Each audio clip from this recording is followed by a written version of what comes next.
Well, we've brought Andrew's truck out to a little 4x4 playground. This is just outside Cape Town. Welgelegen 4x4 zone by Jean. You can book privately, and it's a great spot where you can test your vehicle. When you've bolted equipment to it, it's a good opportunity to bring it through a testing ground where you can drive it over some rough terrain, hone up your skills. More importantly, check if there are any rattles or problems with gear that's been fitted. Now, we will be doing this with Andrew's truck as we move through the build. Right now, I want to show you the roof rack that we fitted. It's 2024. That means 40 years that I've been exploring the world's most remote places in four-wheel drives, in association with the Overland Workshop. I removed the front runner rack that was on the vehicle because, well, they're far too noisy for my taste, and also don't consider the feet particularly strong. I selected a South African brand called EZI-AWN. I first tried their rack when it was actually quite new on the market. That was in 2015 when I traveled through Zambia and Malawi, not unlike the trip Gwen and I are about to do, in a stock Isuzu Ute. Many of you will have seen that series, and the rack has an outstanding reputation for durability. It looks good, it's quiet, and Paul Marsh really thinks a lot of them as well, and that's what we fitted to my troop carrier. Now, this rack is made by EZI-AWN. EZI-AWN, hands down, have been one of the industry leaders in building 4x4 equipment over a number of decades. They are based in South Africa, their equipment is exported around the world, and their roof rack, for me, is one of the well-designed, well-tested, and beautifully crafted piece of kit to fit to your vehicle. Now, I like the rack personally because it's light. It's light, it's not noisy, it's got a great clamping system. They use stainless steel bolts, and it's got a number of feet that hold on to the gutter. And in my mind, I found that that really does mean that when a clamp is clamped down, it's not going to come loose. When you've got a number of clamps on a straight bar and one comes loose, it can affect the others. So I've really had really good success with their racks. They do stand the test of time, and this is the rack that Andrew has chosen to fit on his vehicle. What I find frustrating with a lot of roof rack designs, front runner included, is that if you have to fit an attachment eye onto the roof rack before you load things on it. So the idea is that you can load things anywhere on the rack, and you attach an attachment eye and then you load it. It's all very well, it's fine, okay? That sounds good.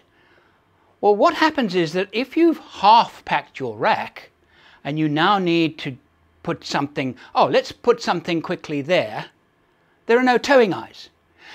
You often cannot put an attachment eye because there's stuff already on the rack.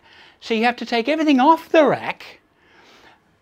In other words, you have to have clairvoyance. You have to understand exactly what you will do for the rest of your life with that roof rack to be able to decide where to put the attachment eyes. And I hate that. Why not just have a simple rack where you can hook things?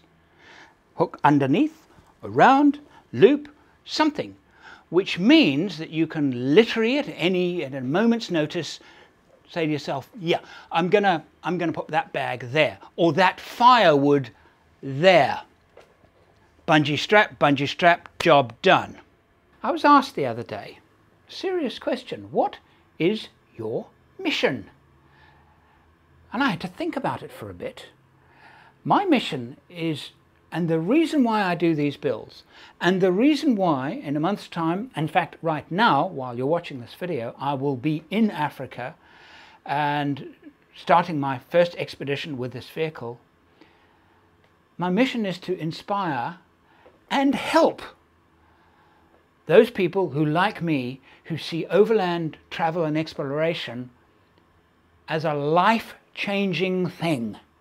And I know for a fact that I have influenced and inspired hundreds of thousands of overlanders around the world to do what I do. But I ask the question, how many have I actually helped? And that is what the Overland Workshop is all about. So if If you want to find out how I really teach what I know about overlanding, visit the overlandworkshop.com. What follows now is Paul, again sharing his knowledge and his insight into an exhaust pipe modification and upgrade to our Africa Landcruiser. Well, good morning. We're here at POWERFLOW in Belleville, and with me is Carl, who's the owner of POWERFLOW. And I send all my vehicles here to have the exhaust done. And exhaust is actually a key part of the vehicle. I don't think people really understand how important it is. And I think the value of people often ask me, why do I need to put an exhaust like this on the vehicle? Now, we've taken Andrew's car and we've fitted this beautiful POWERFLOW exhaust on a 4.2 diesel. You know, so anything you can give a 4.2 diesel to get it to run a little bit better is welcome. Yeah. But a 4.2 diesel like that, it's a beautiful car, it's very reliable, but you need to get it to breathe a bit more. Now with diesels, the one thing you don't want is back pressure. So we open it up a bit more, we go slightly bigger on the tubing, and we take out all the restrictions. Yes. Now on all the cars, before the big sort of noise and decibel issues and whatever, there was never a lot of restrictions in there. But with your modern cars, there's a lot. Yeah. So we can help with breathing, you get better fuel consumption, the car just breathes better, and when you put your foot down, it's almost like it revs as well. It does, and you feel the engine wants to run a bit better. Okay, definitely the fuel consumption will help, for sure. And also the cooling of the engine as well. You're getting rid of all that heat, which is important. So one of the weaknesses on most exhaust systems that I've seen on the overland vehicles is you've got the exhaust rubbers.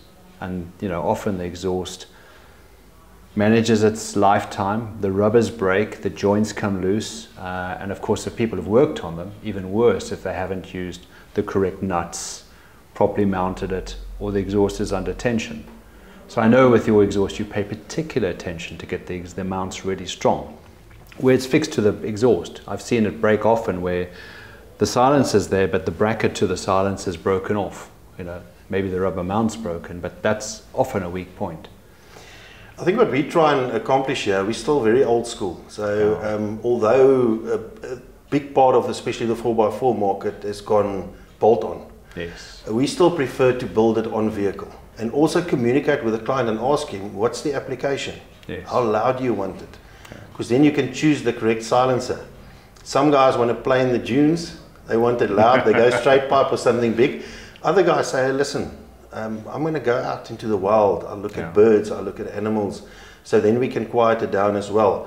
So I still prefer to build, and like you say as well, you know, when you mass produce something, it's inevitable that the jigs will go out after a while and the rubbers don't sit 100%, and somebody will fit the exhaust, not necessarily an exhaust shop. Yes. What I also do is if guys tell me they're going to go into Africa, I like to give them an extra set of gaskets, because I build my systems in such a way that you can remove parts of it if it gets dented, you know, and put something else in.